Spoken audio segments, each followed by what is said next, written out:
Урматтуу партнерлор, мен хэштегти кантип копировать этип инстаграмыма коем дегендер үчүн бул видео. Мына мен группага хэштег таштаймын. Хэштегти мындай кылып копировать этип аласыңар дагы өзүңөргө.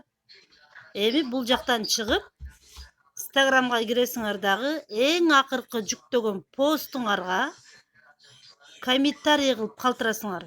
Бир биле сүрөттөгү публикацияңарга вот комментарийга киресиңер дагы ушул жерге вставить кыласыңар. Вот вставить. Эми ушуну эле кайра бассаңар, түнкү хэштег деп турат го, ушуну эле кайра колуңар менен бир бассаңар, ушул хэштег аркылуу канча адам кирген болсо, ошонун бардыгына көрүнүп турат. Мына ушуну ар бирин басып туруп лайк флажок коесуңар. Вот лайк, могу чекедеги флажок уже карайып калды.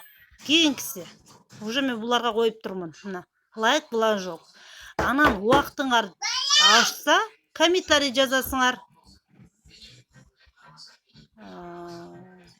Сонун я тоже буду заказать себя. Вот.